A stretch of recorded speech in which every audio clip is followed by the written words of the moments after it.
I have put in hundreds of applications. I've gone on numerous interviews. I did go on an interview, and everything was going well with the interview, but the woman came out and she happened to see the sheet that said, "Have you ever been convicted?" And when I put yes and I explained in loose terms what happened, her response to me before I even got the interview, she was like, "Sharmell, we really had something for you. We knew we could have really used you, but we have a protocol, and our protocol doesn't allow us to hire people with a background." While we're talking, his eyes is glancing down the paper. Yeah, okay, Mr. Johnson. And when he got to the box, his whole demeanor changed. I'm trying to get the most probably filthiest, grimiest, stinkiest job you can get for the lowest pay. And you told me I'm not good enough for that. I'm not good enough to clean the toilet because I have a criminal record. Across the country, individuals are routinely asked to check a box on job applications indicating whether they've been arrested or convicted of a crime. Every day, the applications of countless qualified job seekers who check that box are immediately thrown into the trash by employers. The number of people across the country affected by this practice is staggering. About 65 million U.S. adults have been arrested or convicted of a crime. That's more than 1 in 4 Americans. A movement to help the formerly convicted get a fair chance at employment is sweeping the country. Hawaii, New Mexico, Minnesota, Connecticut, and Massachusetts all have banned the box. 5 other states have proposed similar laws, and more than 25 cities across the U.S. have enacted this protection. On March 31, 2011, Philadelphia joined this movement by banning the box on most private and public employment applications. City Councilwoman Donna Reed Miller introduced this legislation. We always thought that if we could get that question off and give people an opportunity to talk about who they are, their knowledge, skills, and abilities, then they could have a better chance of obtaining employment. The employer is not permitted to ask in their application whether an individual was arrested or convicted of any offense, nor is the employer permitted to make any personal inquiries, and an inquiry could be an internet search, a criminal background check, until after the employer has conducted at least one interview. Ban the box legislation is an important step, but more is needed. This problem goes beyond the initial application. We call this ban the box not just a legislation, but it's a movement. It's a social movement. It's going to have impact on families, have impact on poverty, and it's going to have an impact on the recidivism rate.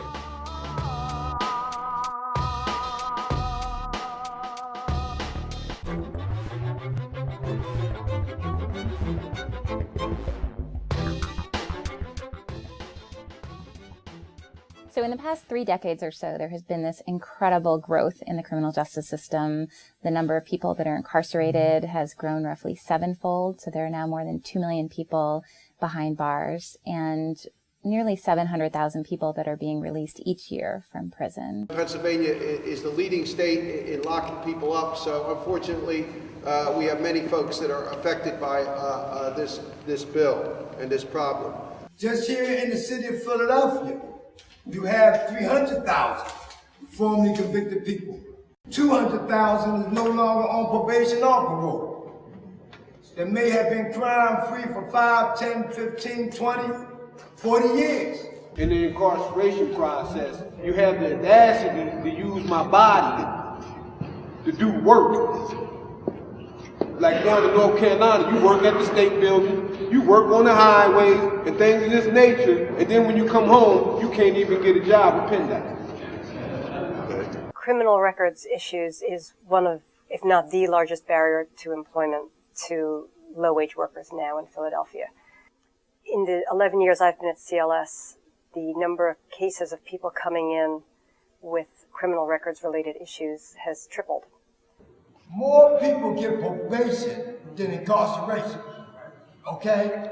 And people who receive probation are faced with the exact same discrimination that people who get incarcerated. We see a lot of people who come to us and say, we had an easier time getting employment right out of prison 15 years ago than we are right now. That is because employers are using criminal background checks on a routine basis. You go on the internet and you see all these things, background check, this, that, and the other thing. It's so easy to look up somebody's record, and it's oftentimes not accurate at all. Many times we notice there's missing date of births, social security numbers, so it's the wrong person, but a similar name. And employers are making decisions based on this, which is a real problem. Criminal background checks typically report anything that is in a person's history, even arrests, which are not proven criminal activity, but are just, the suspicion of criminal activity. Once the person hit the yes box, 9 times out of 10, they don't get called or they don't get an interview. I was convicted of a crime 32 years ago, found not guilty, and it's still affecting my life. No employment. It's just rough. It's been rough, And I think that's a long time to hold something against a person. Without a doubt, there are people who are convicted of a crime who didn't do it. There are even people who plead guilty to a crime who didn't do it. There are a lot of reasons people plead guilty. Sometimes it's easier just to say you're guilty than to fight the crime, especially when you don't have a lot of money. And therefore, you get something on your record, you don't go to jail, and you think, this isn't going to hurt me. It could very well be that the person just wasn't going to fight it, because if you go before a jury, you can get into even bigger trouble. So you have to keep an open mind. Mm-hmm. They want to plead to it because the district attorney is offering a probation sentence or maybe a fine only, and they want to get this over with. They always want to get it over with and get on with their lives. And they don't really stop to think about the implication of it, that you're gonna travel through the rest of your life with this record. In Pennsylvania, a conviction stays on an individual's record forever. People can apply for pardons down the line. They usually have to wait 5 years after a misdemeanor conviction, probably 10 years after a felony conviction, and pardons are not guaranteed. The pardon process is very difficult in Pennsylvania. I think that that's probably true throughout the country. It takes anywhere from 2 to 3 years for the process to conclude, and only several hundred people out of several thousand of people that have applied for a pardon receive that pardon. The problem of hiring restrictions on formerly convicted people disproportionately affects people who are poor, because 80% of criminal defendants are low income. The problem is exacerbated if you're a minority, because minorities are disproportionately impacted at all stages of the criminal justice process. First, you're more likely to be stopped if you're a minority. Second, you're more likely to be arrested. Third, you're more likely to be held without bail or have a bail that's too high. Fourth, you're more likely to be convicted. And then you're more likely to go to prison. There is a disproportionate impact right through the system. So I've conducted a series of field experiments in which I've hired groups of young men to pose as job applicants and send them all over the city applying for real low-wage jobs with resumes that reflect identical levels of education and work experience. Within each team, I randomly assign a criminal record to one applicant for the first set of job searches, and then have that team switch off. And so we find that across the board, a criminal record is incredibly debilitating. Applicants with a criminal record are about half as likely to receive a callback or job offer relative to equally qualified non-offenders. Some of the findings in my research that were most surprising had to do with just the effects of racial discrimination, independent of the issue of criminal records. So a black applicant with no criminal background fared no better than a white applicant just out of prison.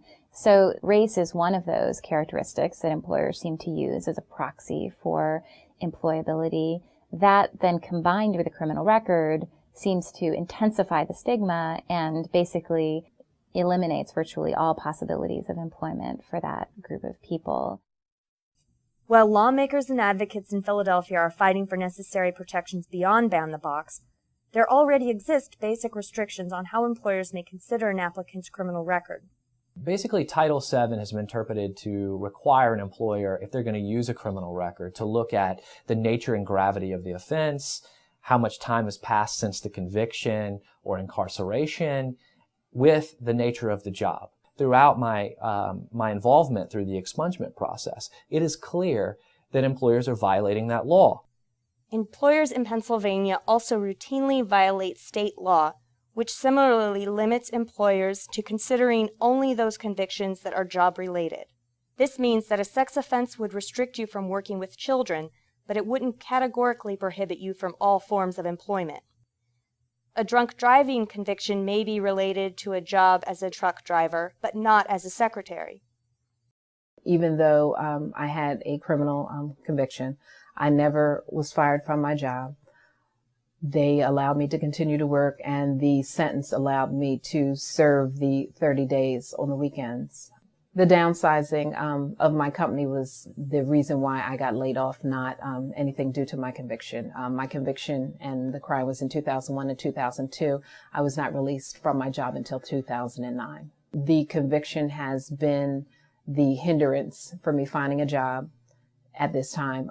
I can still clearly get an interview, but at that point they will have you fill out an application, and at that same time they're asking for you to give permission to run a background check. And usually after that point in which they run the background check, then I'm disqualified from being applicable for that position. To forever foreclose a permissible means of gainful employment because of an improvident act in the distant past completely loses sight of any concept of forgiveness for prior errant behavior, and adds yet another stumbling block along the difficult road of rehabilitation.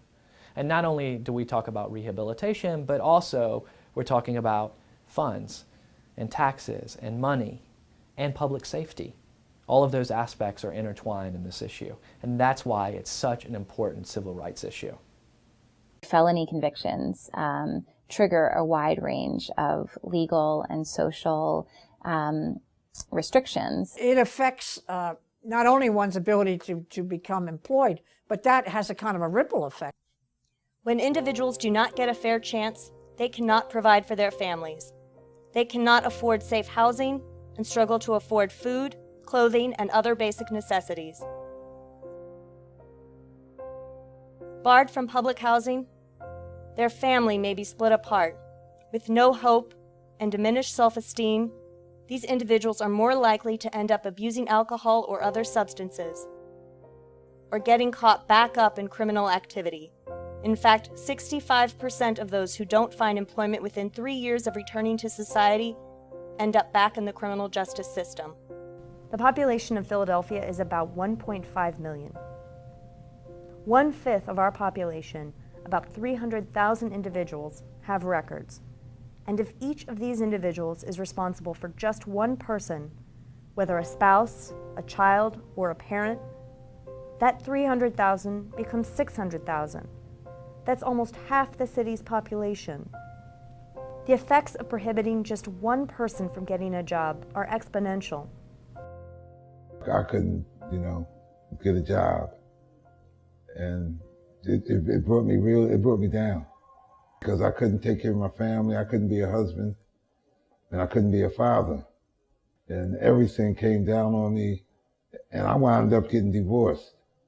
I became homeless, I lost my wife, my family, I lost everything. A mother who has 3 children, is not able to afford a safe environment for her children, tries to apply for safe public housing and is rejected because of her conviction, where is that person supposed to go then? Now you done subjected the children that had nothing to do with anything. Now you done subjected them to a lifelong life of poverty because of something that their father or their mother may have done. I got so frustrated, I started to drink. And that didn't help. It takes away the pain of not being employed. You don't have to think about it for a little while, but reality sets in soon, and then you continue the next day doing the same thing to escape reality. It works with your self-esteem. It works with your ego. A lot of people, I find myself depressed a lot. Depressed, I'm angry, I'm frustrated. Because I'm trying so hard just to get back, to get my foot in the door. One of the strongest predictors of desistance from crime or moving away from a life of crime is finding quality, steady employment. Someone that committed a crime and has been crime-free for 7 years is less likely to offend than someone that has not committed a crime at all. So the ex-offenders that are able to find jobs are much less likely to engage in crime, to be arrested or reincarcerated. What is happening in our society is that we've got this class of individuals who, because they've made a mistake, maybe a couple of mistakes, are forever being banned and restricted from employment. I mean, and people that I don't think really stop to understand how that system really kind of sets you up for failure and sets you up to become that self-fulfilling prophecy of offending again. In order to feed their families, they have to be able to have a job, have to be able to make money. And if they can't get a job, then they're going to resort to other means to get that money. And a lot of times, it leads right back to crime. And I think we as a society believe in redemption, we believe in second chances, and yet some of these collateral consequences that we attach to criminal records means that once you've made a mistake, you will never have an opportunity to get beyond that mistake. People say that you've paid your debt to society. You paid your debt. If I borrowed $5 from Wayne and I paid him back, he's not looking at me like, oh, you still owe me money. I paid my debt. And you got to look at this situation the same way. People have paid their debt. We have to be serious about second chances. It is to the betterment of this whole city that everybody get a fair and equal opportunity towards work.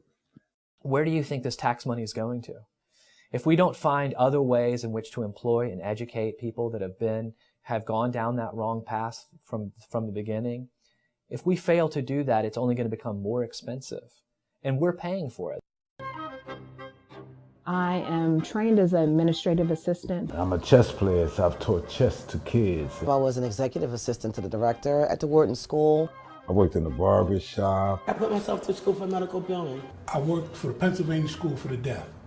Butcher shop. I was an office manager. Human services for 17 years. I feel that my resume is impressive. I have a lot of experience behind me, and I'm good at what I do. So I'm good at what I do. I just need the opportunity to be able to deliver what I know.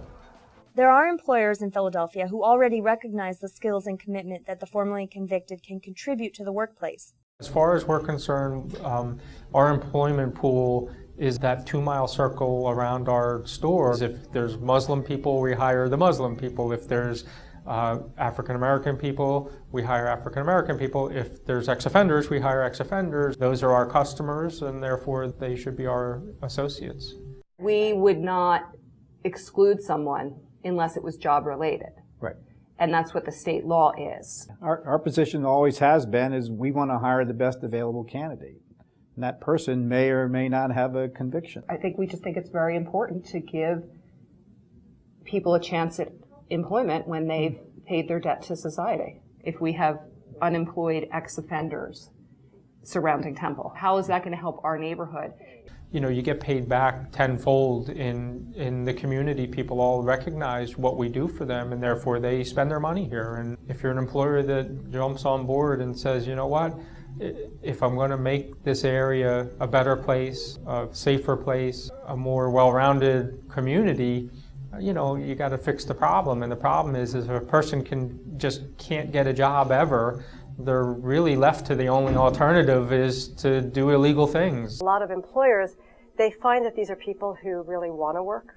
They're very committed to the jobs that they get. They feel very thankful that they've been able to get a job. That's the first thing people say about formerly convicted people is that you can't outwork them. Given the opportunity, they will rise to the occasion. And I mean, we've had employees here. The same thing is true. The two people who run our reentry programs had served time in prison. I mean, they are just wonderful people. They bring such a wonderful background to this work. They really do an impressive job. We find success with it because we have people that really, they just show such appreciation. They come ready to work. They come with the right attitude. These employers also find that many of the common fears about liability for hiring the formerly convicted are unfounded. When you hire anyone, what they did before may or may not be a good indicator of what's going to happen. Anybody, whether they have a criminal background or not, could potentially do something that's not right.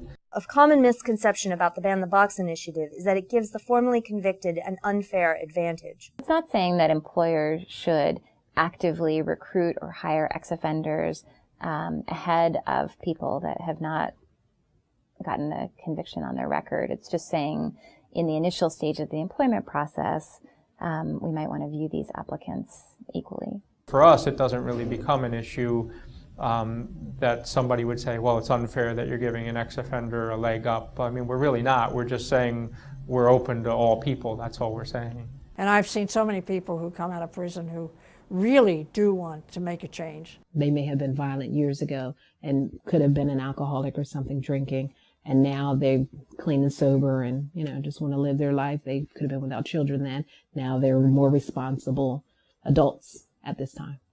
When you say, okay, you know what, we've punished this person enough, let's give them that chance. I think everybody deserves a fair shot at a job. During the filming of this documentary, Leroy Brown overcame the obstacles to employment that he had faced for years and founded his own recovery house in North Philadelphia. I was addicted to drugs, and it took a while for me to come out of it. And when I did, I ran into a lot of problems. I ran into a lot of problems sober. I couldn't afford housing, so I had to live in a recovery house. So once I got the opportunity to get out and to do something on my own, then I took that opportunity, and I want to try to have the best transitional house. I want to have a nice place for people to live in and feel welcome, feel at home. I want them to have a better place than I had, I would love to see people be a little more open-minded and kind and charitable when it comes to our fellow citizens, and especially those who may have had a difficult time and may have become involved with the law. There's always a good chance that they are at a point in their lives where they really want to turn things around.